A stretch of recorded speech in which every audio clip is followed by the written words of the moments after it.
Okay, I got word we are live. Angela, can you please confirm? Yes, we are.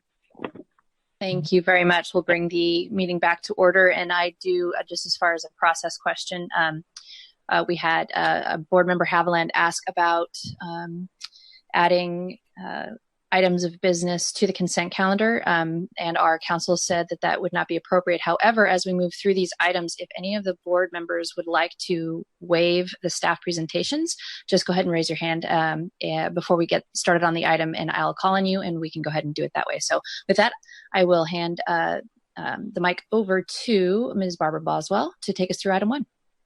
Thank you, Chair Schumacher and board members. Item 1 is the Administrative, Operational, and Regulatory Affairs Update Report. With regards to the administrative and operational update, we continue to be on track and meeting our timelines and tasks related to our launch and implementation. One item to note, we had anticipated bringing to the board the financing strategy at today's meeting. That is being postponed to June 18th due to continuing working with the financial institutions on term sheets. And so that will be brought back with the budget at the next meeting. We are beginning working on the long-term renewable procurement process, and we will bring an item at the next meeting with regards to that item for review with the board on how that process will move forward, and then anticipate kicking off that solicitation subsequent to the meeting in late June. And with that, I will turn it over to Ty Tosdahl, our Regulatory Affairs Special Counsel. Thank you, Ms. Boswell. Can everyone hear me okay? Okay, great. Thank you. Appreciate your time. I'm just going to review a handful of regulatory developments at the Public Utilities Commission that have taken place over the past few weeks. There has been some activity related to COVID that I want to make you aware of. There was an emergency resolution that was passed that was geared toward providing better customer protections for low-income customers and customers who are vulnerable, financially vulnerable during this time. And so that emergency resolution suspends disconnections for non-payment, waives deposits and late fees. It also requires a meet and confer obligation on the part of the utilities with CCA programs. Obviously, this is not going to immediately impact CEA because launch has not occurred yet, and currently there are no customers, but these customer protections will be in place for a year up through April of next year. And so I want to make you aware of it.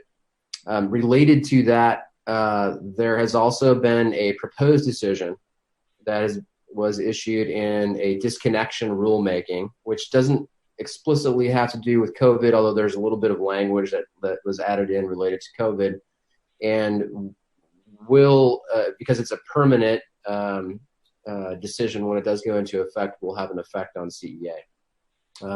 So that decision would cap disconnections for SDG&E around the 3% range. It would prohibit various deposits and eliminate reconnection fees. It would also limit disconnection for any customers on a utilities low-income plan, such as care, medical baseline, any customers with a member of their household under 12 years old, or anyone over the age of 65. The decision also sets forth some requirements to start some program level development around these payment plans. There is a information sharing requirement that's also part of this proposed decision with CCA programs, so that will be beneficial to us. And specifically, those information sharing provisions are related to disconnections. So this is quite a change from business as usual, and the issue for CEA and other CEA programs is the extent to which the utility collects revenue from customers who are on partial payment plans. The manner in which the utility does that is certainly of concern for CEA.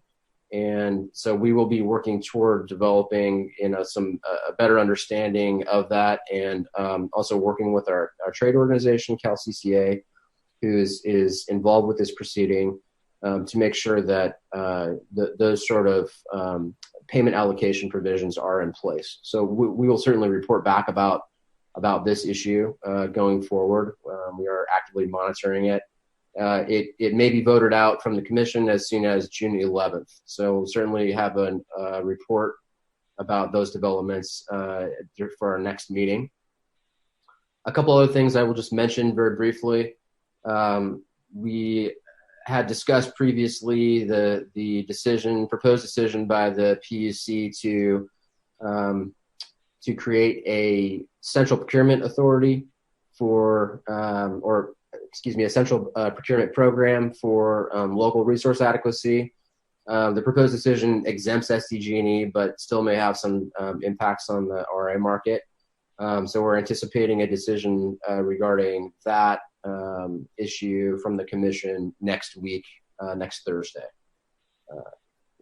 Lastly, I just wanted to mention that there's also been a ruling out of the RPS proceeding, which establishes a number of new requirements for utilities and CCA programs and TA providers around RPS planning. And so we will be having to comply with those changes and obligations for the RPS plan that CEA submits. The deadline for that plan is June 29. But I did want to mention that there have been some changes, and part of that is related to the commission trying to get greater visibility onto CCA program activity. So those are the major items that I wanted to share with you, and happy to answer any questions. Thank you very much. Mr. Tosdahl, any questions from the board? Yes, I do have a question. Please, Ms. Becker. So I was wondering if you could update us on the energy revenue recovery adjustment. Sure.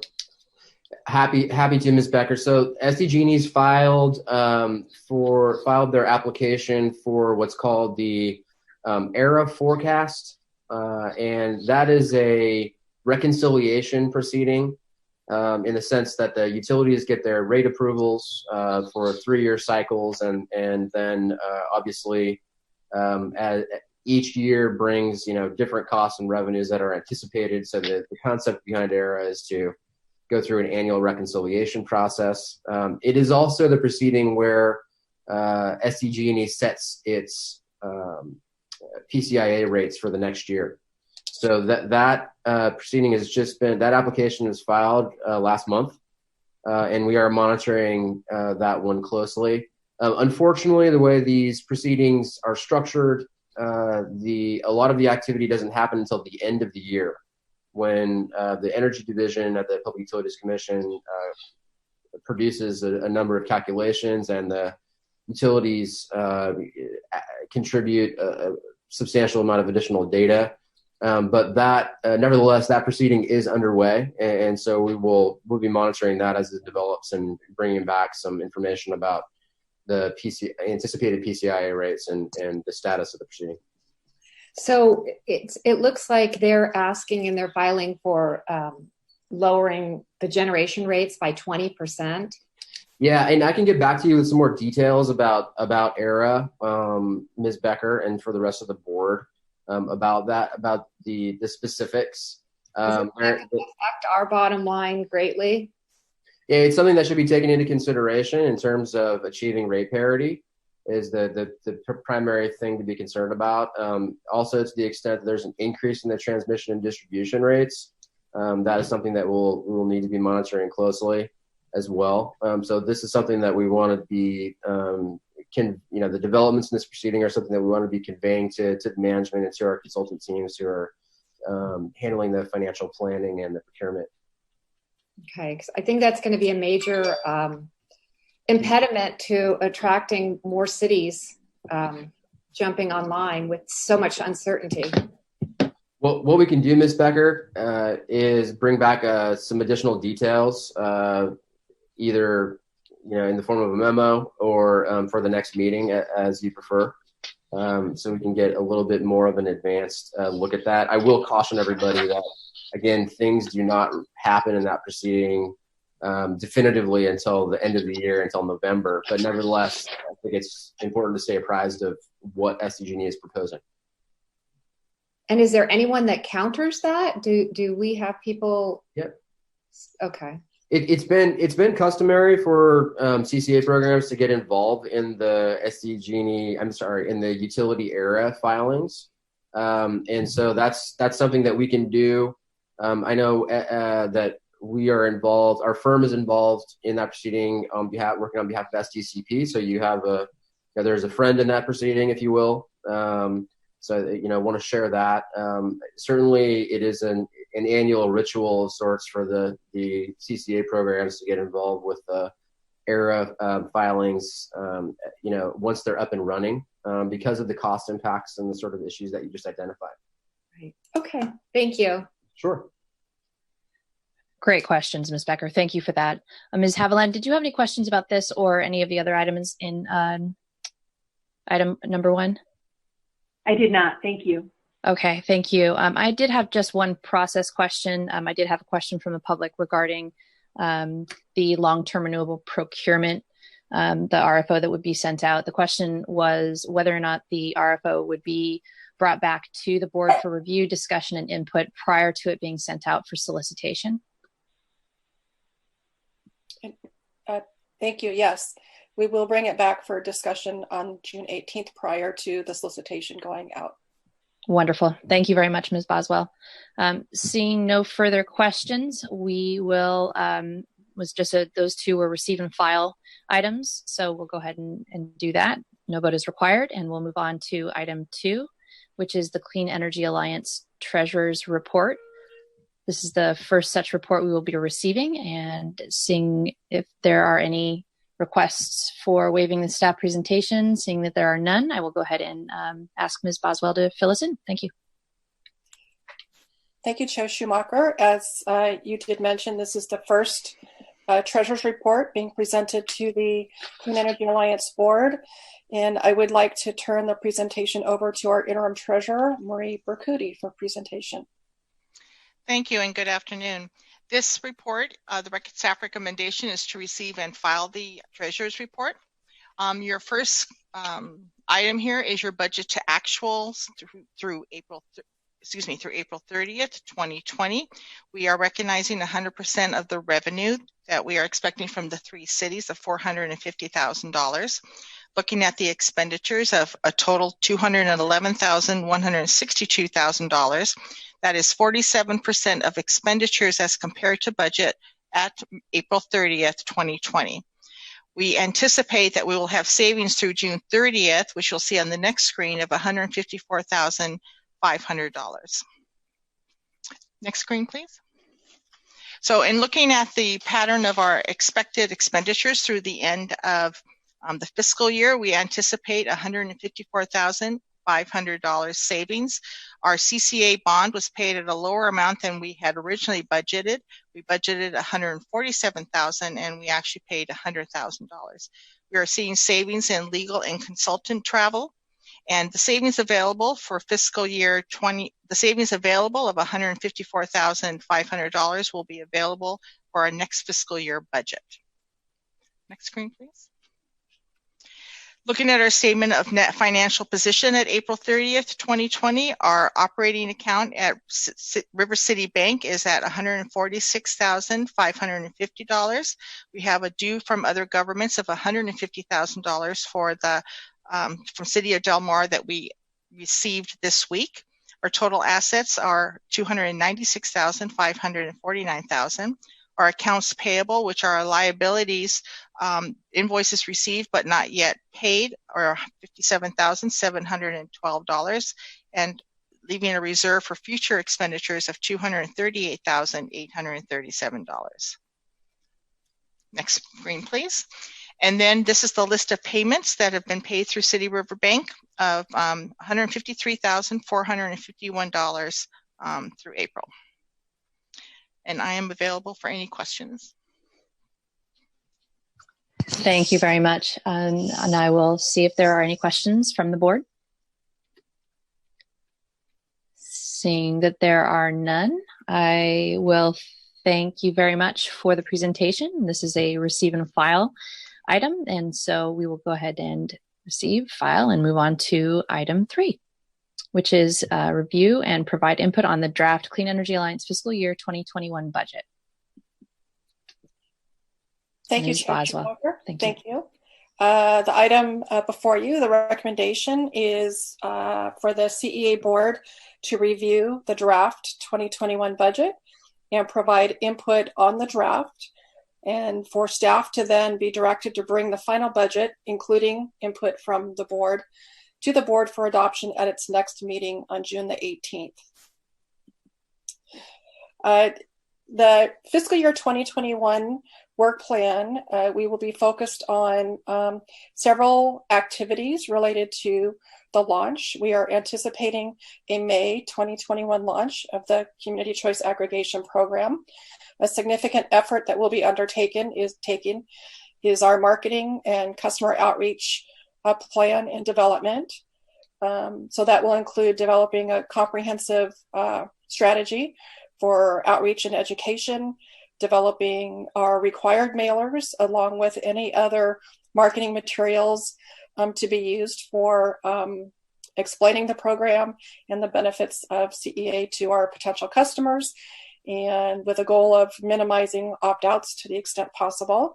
We'll also continue to develop and adopt policies that will establish our best practices and procedures under which we will be working both administratively and with regards to the provision of energy services to our customers.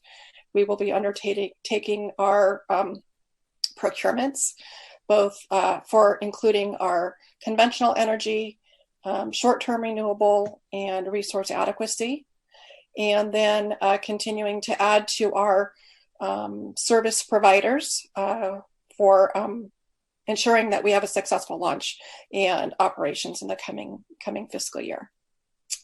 Assumptions that went into developing the draft budget as presented to the board include continuing existing consulting services agreements as directed by the board at the last regular meeting. Anticipated additional consulting services include communications and marketing services as we transition from this. City of Carlsbad has been providing those services to date for Clean Energy Alliance and has done a great job of getting our website up to date and actually set up and maintained, assisting with media communications. And so with the work plan and work level of effort needed in the coming year, the City of Carlsbad and their workload, the capacity is limited, and we're looking at going out and hiring a consultant specifically for these services. We'll also need technical consultants related to the additional procurements that we have, as well as scheduling of needs for our energy services that we will be required to do with the California Independent System Operators. We also have additional services being provided by our member agencies. Those include board clerk services, the minute taking and preparation of the agendas for our board meetings that have been provided by member agencies, and they've reviewed their workloads in the coming year and have determined that their workloads are such that they no longer would have the capacity to provide those services, and will be looking for outsourcing of those services. Although the board secretary would continue to remain Sheila Cobian with the City of Carlsbad, and we would just be looking for the clerk services as outsourcing. In addition, the accounting services that the City of Solana Beach has been providing with regards to accounting for and processing of invoices, reconciling of accounts, and producing financial reports, that also we are looking to outsource that to an accounting firm as a result of Solana Beach looking at their workload for the coming year and the capacity for them to continue those services. The interim treasurer, however, would remain Marie Bertucci for purposes of the of Clean Energy Alliance. We have our customer and outreach and communications required mailers, so the costs related to those particular activities, the cash flow and estimated minimum lockbox reserves that were estimated by Pacific Energy Advisors in our pro forma are accounted for, as well as taking into account the funding available from 1920. We would be looking at financing from financial institutions and possible third parties, and there's no assumption for additional member advances for funding or financing of the proposed budget. So this particular chart reflects the fiscal year 1920 budget as adopted by the board at $450,000 and broken up into the various line items that were accounted for. Again, as the interim treasurer had noted, we anticipate spending $295,500 of that $450,000. And for the coming year, we have looked at, contacted the existing consulting services to receive their new not to exceed amounts to continue the existing scope of services. And those are reflected in the proposed fiscal year 2021 budget. The total operating expenditures for this proposed budget are $1,006,500.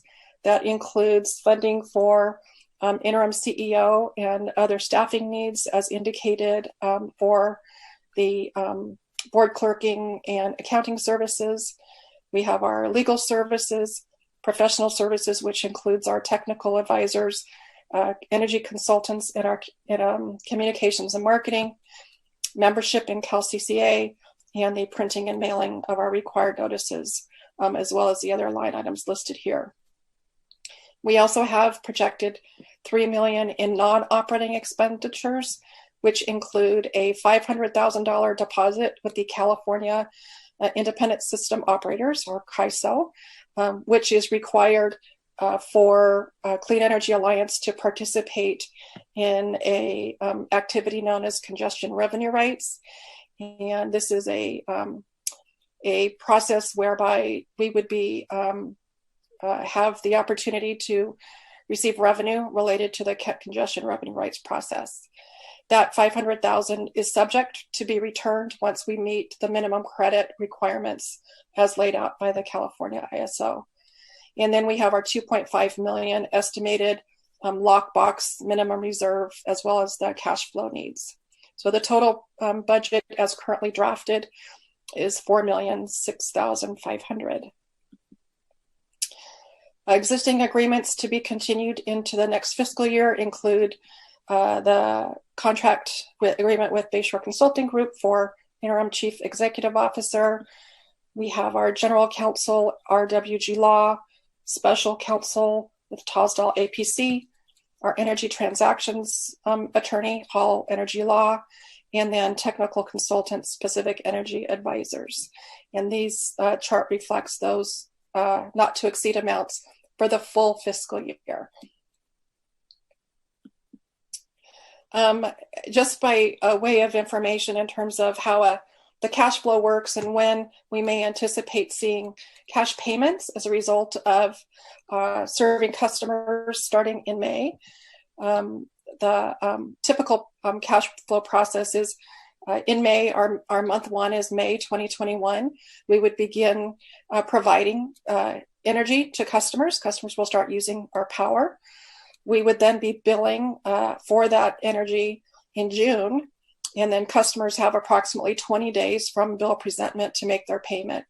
So we would not actually be receiving cash from our launch in May until July. And that is the reason why we would be needing cash flow, not only for startup, but also to help with the initial cost of the service, and is part of that $2.5 million. In terms of how the financing would break down, we have the $4 million in proposed budget. $154,500 would be the funds available from fiscal year 1920, which leaves financing of the 1920 budget of $3,852,000. Calpine has included in their agreement the potential for a loan of up to $650,000. And if the board were to determine that was in the best interest of CEA, then the bank financing would be $3.2 million. If not, then we would be seeking $3.8 million from bank financing. And that will be brought forward to the board as a package that reflects the options available and the cost of those options. That concludes my presentation, and I'm happy to answer whatever questions that the board may have. Thank you very much, Ms. Boswell. Do we have any questions from the board? Ms. Haviland? Not so much a question, but I guess a comment. Thank you for the presentation, and just wanted to thank all the cities for the services that they've been providing to get CEA up and running. And I think it's going to be a really positive message back to our communities that our JPA is becoming more and more self-sufficient. So thank you for your report. Thank you, Ms. Haviland. Ms. Becker, any questions, comments? No questions. I guess I was just going to make a comment on the Calpine part of it, the loan, the $650,000. I think that would be a smart idea because they would actually be able to loan us that money quickly as opposed to the bank. Is that right? And do we know what the interest rate is for that? Do we know any details, or is that something you're bringing back in June? We are still working on those types of details in our working with our agreement with Calpine, and that would be included as part of the total package with the options. Okay, great. And on my part, I don't have any other comments than to say thank you to staff and mirroring what Ms. Haviland said. The extra effort from our city staff to really get this thing off the ground has been a yeoman's task, and just really thanks to everyone for that. And definitely looking forward to getting more independence baked into the RJPA for the Clean Energy Alliance. So with that, it seems as though we have concurrence as to what has been presented today, and look forward to the item returning to the CEA board on June 18th. So with that, there's nothing to vote on. We just provided input. We'll move on to item 4, which is the Clean Energy Alliance existing consulting services agreements extension authorization. And it looks like Ms. Haviland, you have a recommendation for the board? I'm not muted, right? Okay. I just wondered if this was an option to not have a staff presentation on this item, since I think these have already been discussed. So if my other 2 board members concur, I would be supportive of that. Ms. Becker? Yes, I would support that. All right. Would you like to make a motion, Ms. Haviland? And we'll go ahead and... Happy to. Yes, I move approval of the staff recommendation to authorize the interim chief executive officer to execute extensions of the agreements with our general counsel, RWG Law, special counsel Regulatory Togdal, special counsel Energy Transactions Hall Energy Law, and technical consultant Pacific Energy Advisors. And I will second that. Excellent. And will the board secretary please take roll? Thank you. Vote for. Oh, sorry. Board member Schumacher? Aye. Board member Haviland? Aye. And board member Becker? Yes. Thank you very much. 3-0. If I could also add, we do have also the Bayshore contract, which would be the authorizing the chair to actually execute that extension contract. Excellent. So we'd like I to... apologize for missing. I would want to include that. Sorry. But that could be done now as a separate motion. That's no problem. Okay, I'm happy to move approval of the extension of the contract with Bayshore Consulting. And I would second that. All right. Would the board secretary please take the roll call? Thank you. Chairperson Schumacher. Aye. Vice Chair Haviland. Aye. Board Member Becker. Aye. Thank you. 3-0. Wonderful. That passes unanimously. Both of those motions pass unanimously. And we will go ahead and move on to item 5, which is the authorization to authorize an extension of service agreements with member agencies for support services. And without exception here, then I'll go ahead and hand it over to Ms. Boswell for the presentation.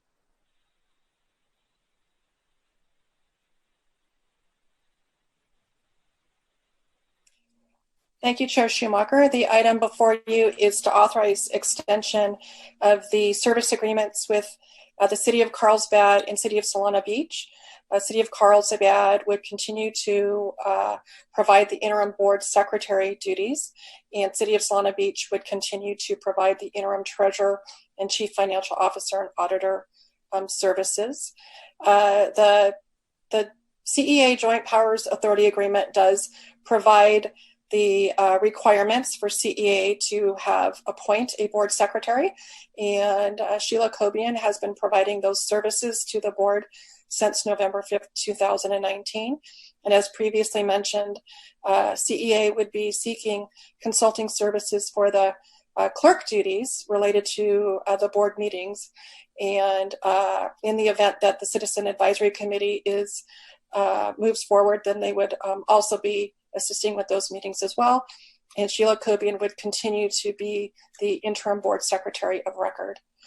The Authority JPA agreement also provides the requirement of CEA to appoint and have a board treasurer. And since November 5th, 2019, Marie Burkuti has been providing those services as interim board treasurer, chief financial officer. And it's recommended that she continue in that capacity and that the daily accounting services related to CEA financial transactions be outsourced to an accounting firm that meets the requirements.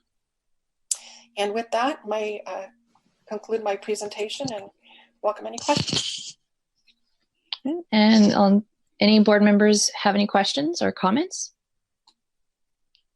I do not. Ms. Haviland. I don't have any questions, but I'm ready to make a motion. Please do. Okay. I move approval, authorization of the interim chief executive officer to execute extension of agreement with City of Carlsbad for interim board secretary and City of Solana Beach for interim treasurer / chief financial officer and auditor. I'll second that. And would the board secretary please take the roll vote? Thank you. Chairperson Schumacher. Aye. Vice Chair Haviland. Aye. Board Member Becker. Aye. 3-0. Thank you. Excellent. That passes unanimously. Thank you very much. We'll go ahead and move on to item 6, which is request to authorize the request for qualifications for Clean Energy Alliance Power Services and Scheduling Coordinator. Ms. Haviland, did you want to pipe in here?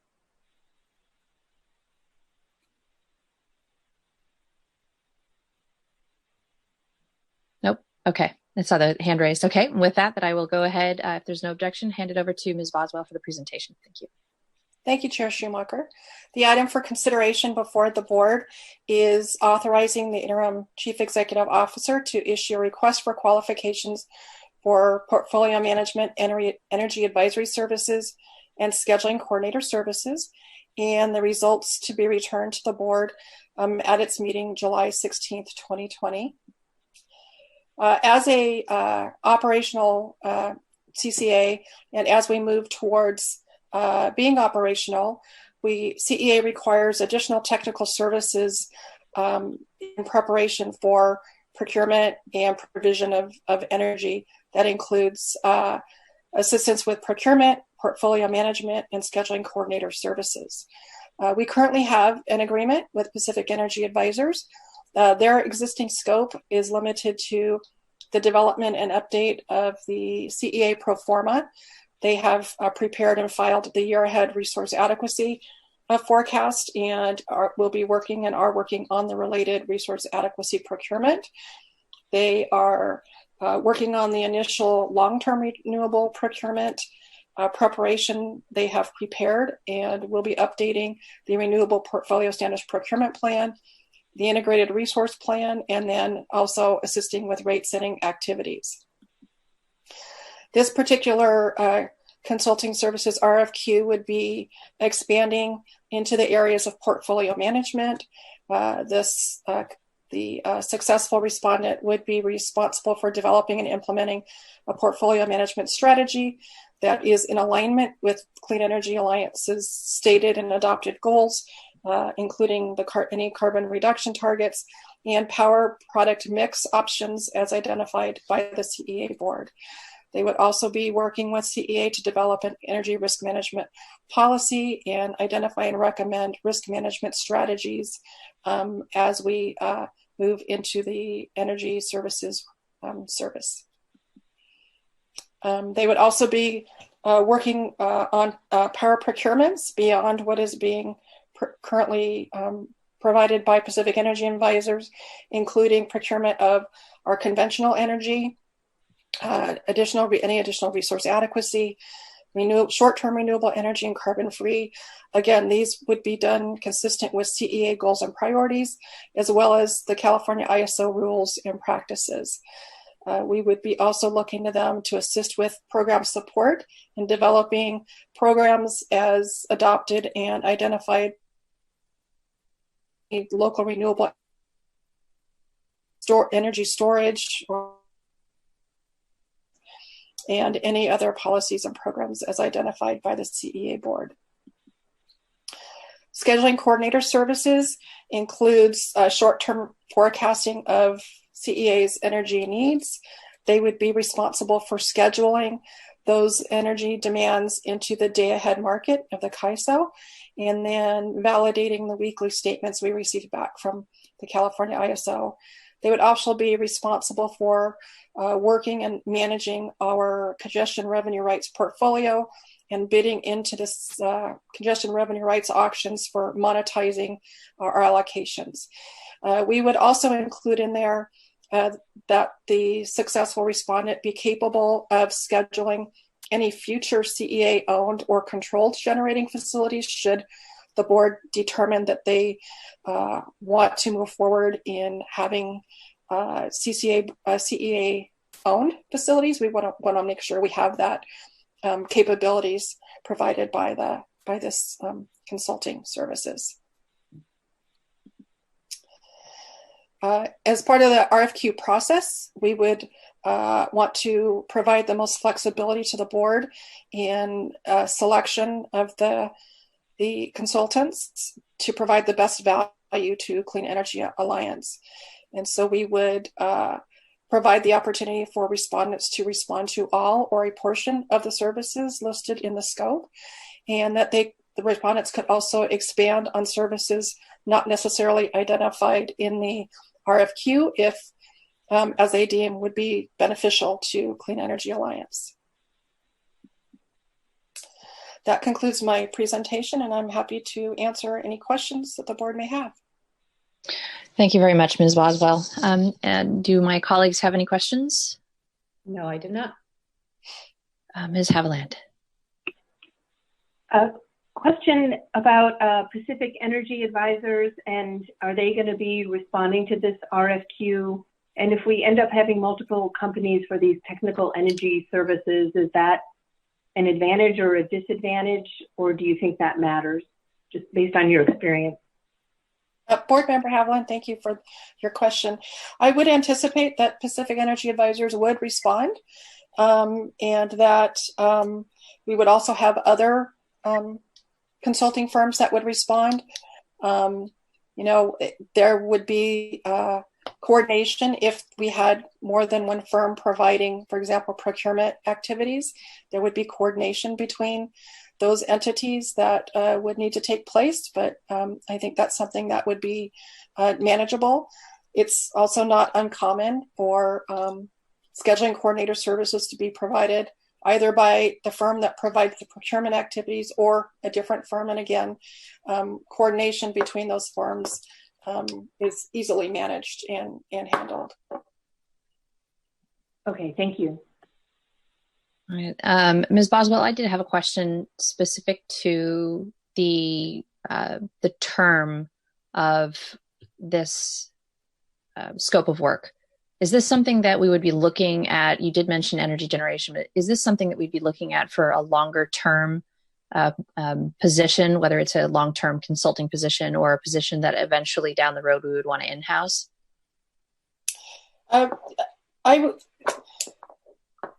Bringing those types of services in-house, I think, is something that can be looked at. Typically, what I see in CCAs who are just starting, and particularly in the first 3 to 5 years, they generally do outsource. So it would likely be advantageous to be looking at potentially a 3-year term, but certainly that would be at the discretion of the board at the time we bring it forward for award. But there would be efficiencies in having a longer term contract. I appreciate that. So boiling down the question, this is something that we would need, that the Clean Energy Alliance would need on a long-term basis. Yes, these services we would need for our entire life of the program. Wonderful. Okay. And recognizing that we're certainly not of the size currently to in-house any or very few staff. So I want to recognize that. It's just coming to this and learning about all of the different roles and duties that we're going to be requiring in a long-term fashion is helpful. So thank you for that added extra perspective. You're welcome. And if there are no more questions from the board, I would certainly entertain a motion to accept the recommendation. I'll go ahead and make a motion that we authorize the interim CEO to issue a request for qualifications for portfolio management / energy advisor and scheduling coordinator services pursuant to the scope of work in attachment A and return to the board for award July 16, 2020. I'll second. And would the board secretary please take the roll call vote? Thank you. Chair Schumacher. Aye. Vice Chair Haviland. Aye. Board Member Becker. Aye. 3-0. Thank you.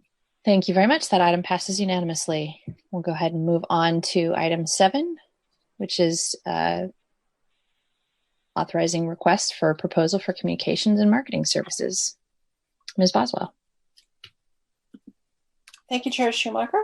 The item for consideration, for board consideration, is authorizing the interim chief executive officer to issue a request for proposals for communications and marketing services and to return to the board with the results and award at the July 16th, 2020 board meeting. As previously mentioned, the current communications and marketing services have been provided through a services agreement with the City of Carlsbad.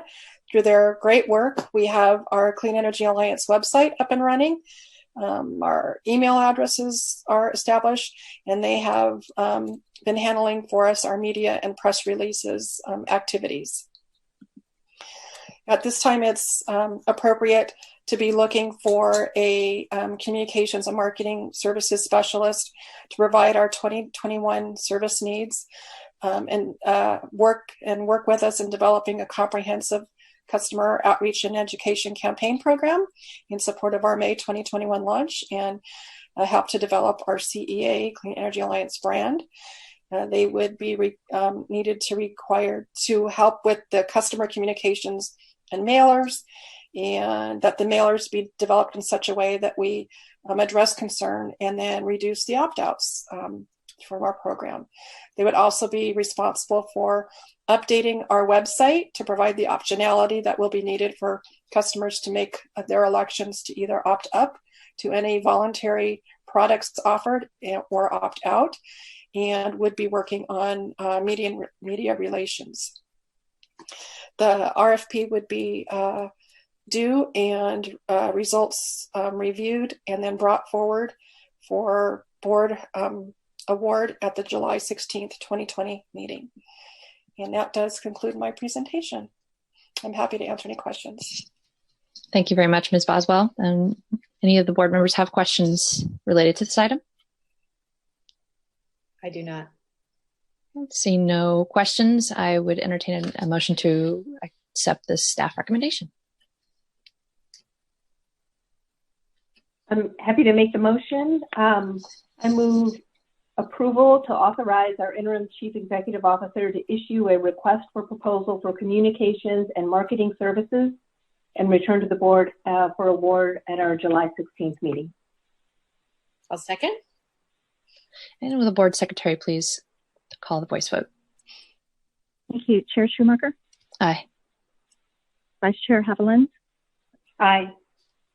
Board Member Becker? Aye. 3-0. Wonderful. That item passes unanimously. We'll move on to item number 8, which is the Clean Energy Alliance Outreach Matrix, the establishment of. Ms. Boswell? Thank you, Chair Schumacher.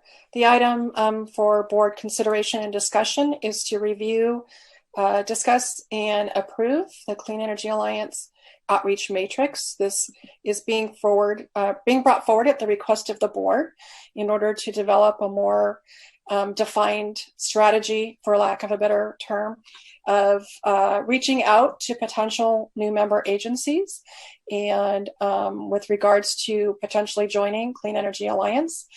And we do have our JPA agreement does provide 2 windows under which new members may join. There is a window of opportunity for new members who may join prior to October 1st, 2020, which lays out that should an agency have completed a feasibility study with positive results and have adopted their CCA ordinance in the JPA agreement, that they may join the JPA without a 2/3 vote. After October 1st, 2020, then any new members, in addition to completing those items, would be required to be approved by the board with a 2/3 vote. The October 1st, 2020, I think is also critical in that any new members would require an amended implementation plan be filed with the California Public Utilities Commission by December 31st in order for those new members to be able to be served by Clean Energy Alliance in 2022. With that, I will, the matrix is intended to be a working document that we can fill out as we talk through the chart. And I have to bring it back up.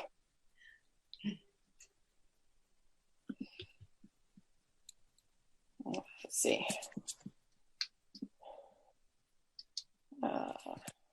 One moment. As you're getting ready for that, looks like Ms. Haviland may have a question and comment. So we'll kick it off. Yes. Thank you for bringing this forward. I've been a big proponent of this, as we all have.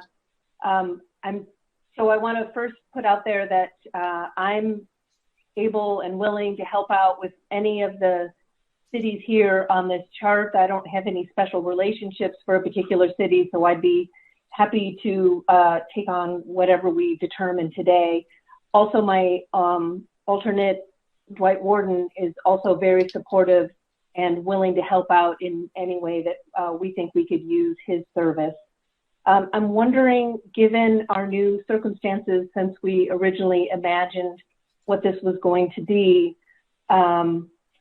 if we want to, for the purposes of today, focus just on the cities that are eligible for the October 2020 date and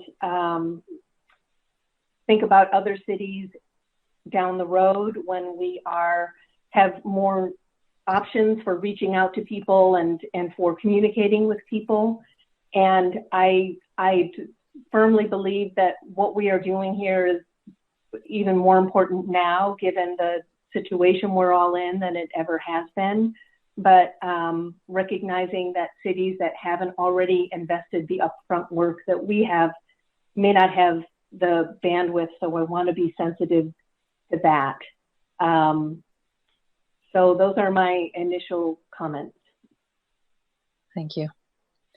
Ms. Becker, you want to add anything? Yes, and I'm willing to jump in on any of these cities as well.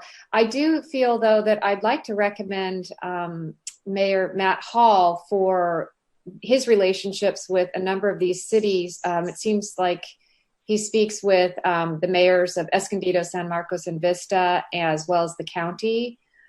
He's got a good relationship with those. And I don't know if he would like to jump in, but I think that he would be a really good candidate to discuss with these guys what's going on. And I think it's really important to point out that if these cities want to join in, they still have a whole nother year. So it's really important for us to impress upon them that, you know, this waiting game means you're waiting 2 years, not 1 year.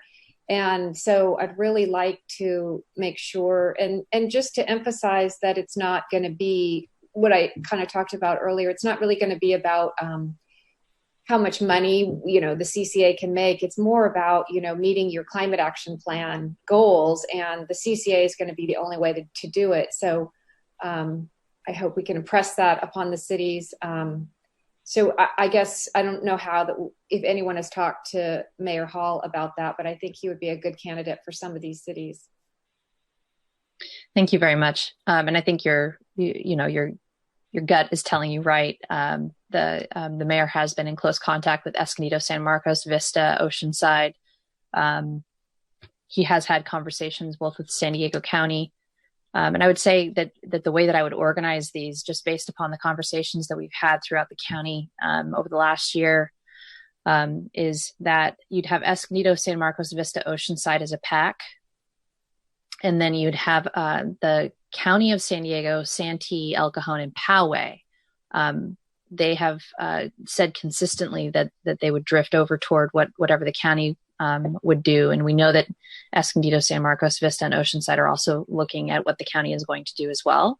But as far as sort of segmenting out the work, it might be good to do the county, Santee, El Cajon, and Poway, and then Escondido, San Marcos, Vista, Oceanside, and then Dana Point, San Clemente, San Juan, Capistrano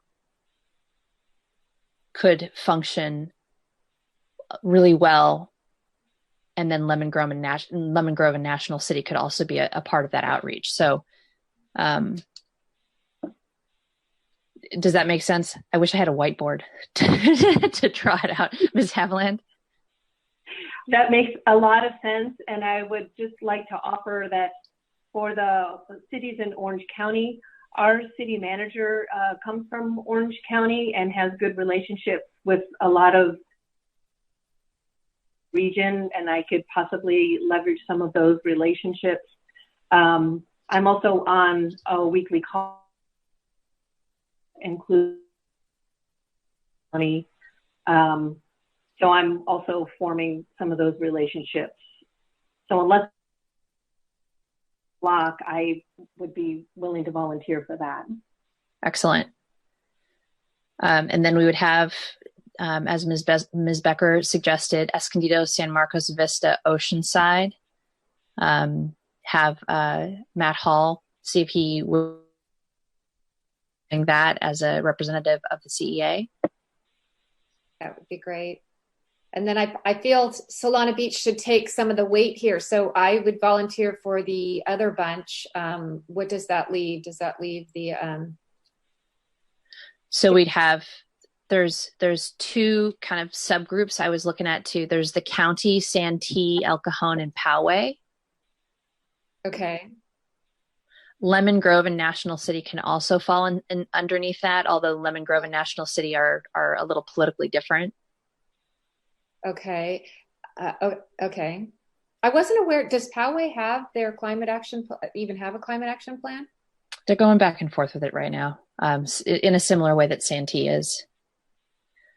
Okay. So yeah, so the Community Choice Energy Program would be a really, really effective way to fulfill.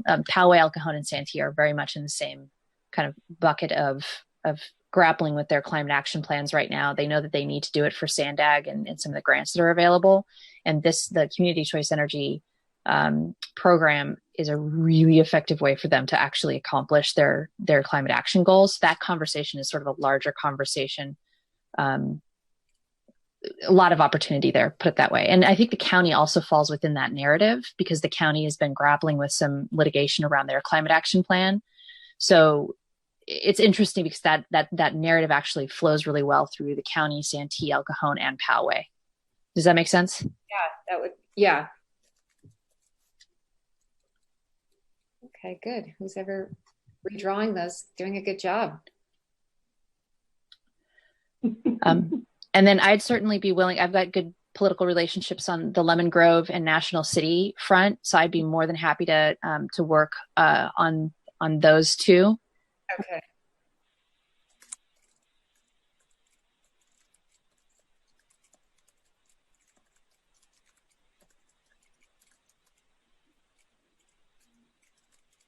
And correct me, Mr. Stepanovich, we cannot have two board members at those meetings. That's correct, right? That is correct, yes. Okay. But staff, Go ahead. You can have a board member and an alternate from the same city? No, it would be, that's interesting. I'll get back to the board on that after the meeting. Yeah, let me just, that's an interesting idea. And that actually could work in this case.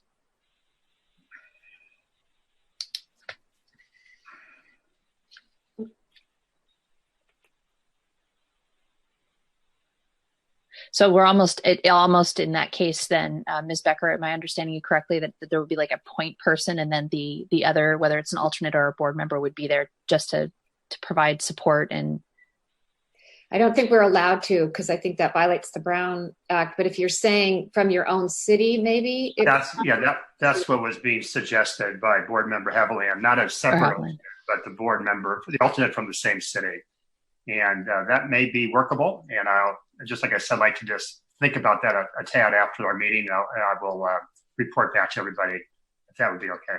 Okay. Yeah. So how does that look with Board Member Becker added to the county, Santee, Poway, and El Cajon block? How's that looking to my colleagues? Looks good. It looks good to me. I do have some comments about the staff column when we're ready to get there. Wonderful.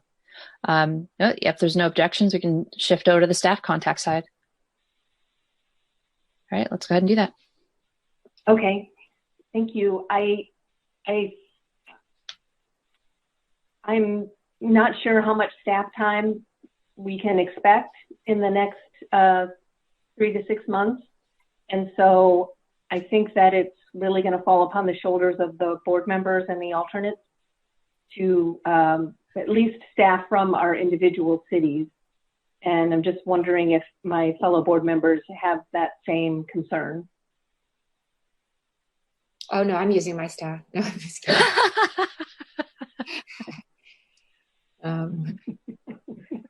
We're all trying really hard not to laugh super hard.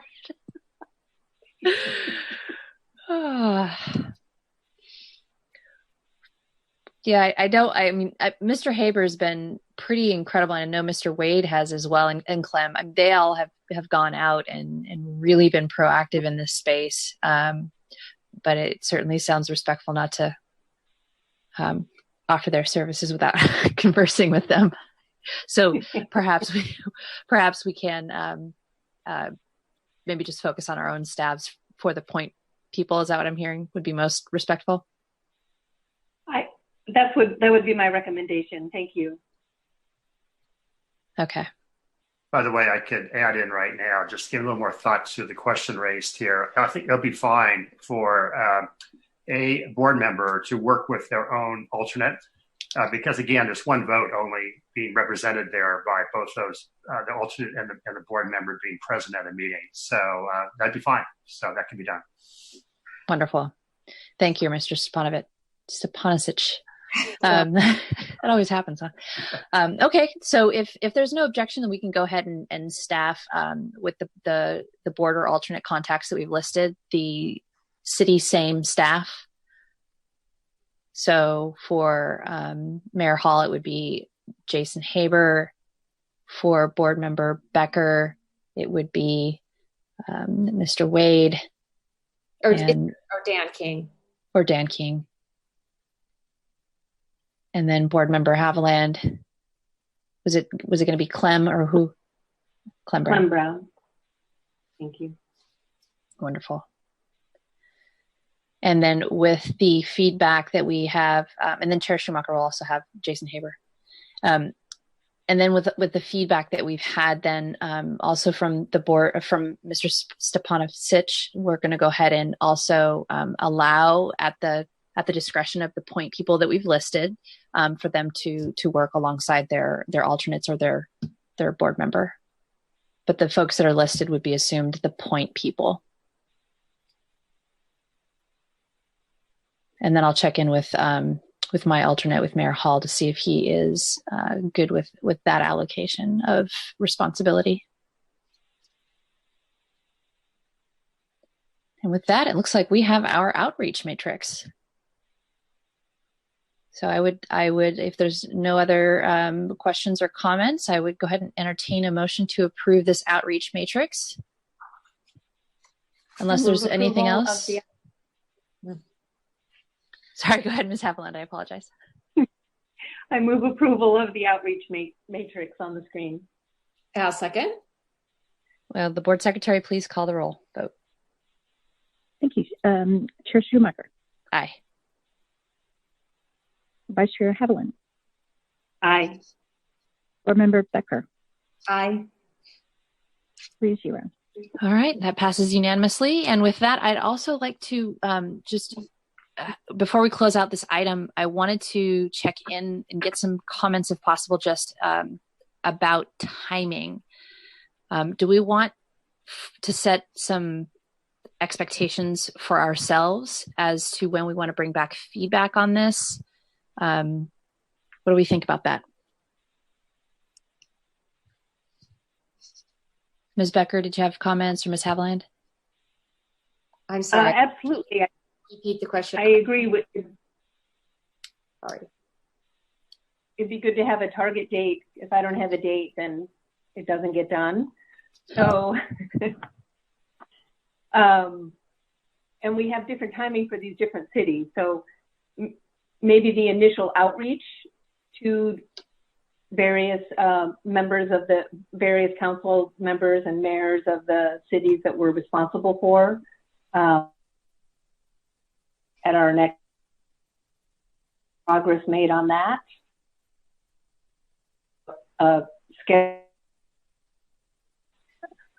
Okay. That sounds appropriate. I just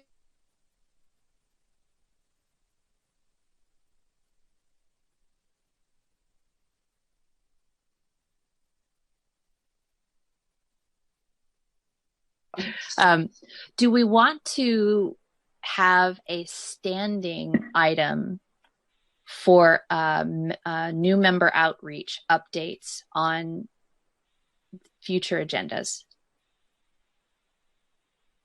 I support that.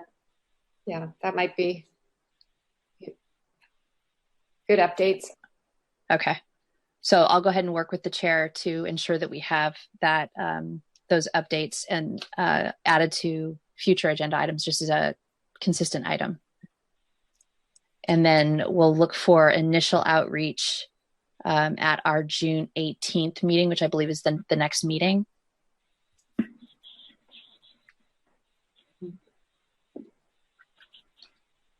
Okay. All right. And those are our expectations for ourselves. And with that, unless there's any further discussion on item 8 on the new member outreach matrix, we'll go ahead and shift to any board member requests for future agenda items. Ms. Haviland? I don't know if this has to be an agenda item, but I think it's something that we're going to have to understand. I see that our next meeting is scheduled to be hosted by Carlsbad. What's not clear to me is what is the trigger for when we transition back to in-person meetings. And so I'm assuming this next meeting in June is hosted by Carlsbad but isn't necessarily in person at the Carlsbad City Hall.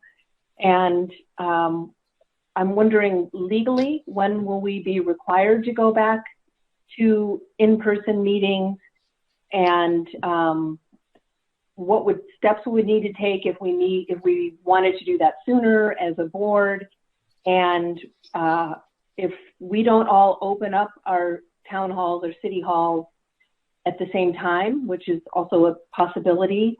There's budget impacts and there's staffing impacts that are going to be different in each city, so we might not all open on the same date. These are just questions that I have about our meetings moving forward that I think we do need to address either as an agenda item or maybe just get some legal feedback on what we need to be prepared for moving forward. So in terms of the ability to conduct Zoom meetings and virtual meetings, that's order is still in place from the governor, and there's no,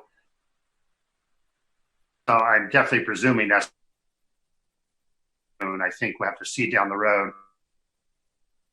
it may go away, but I'm expecting that.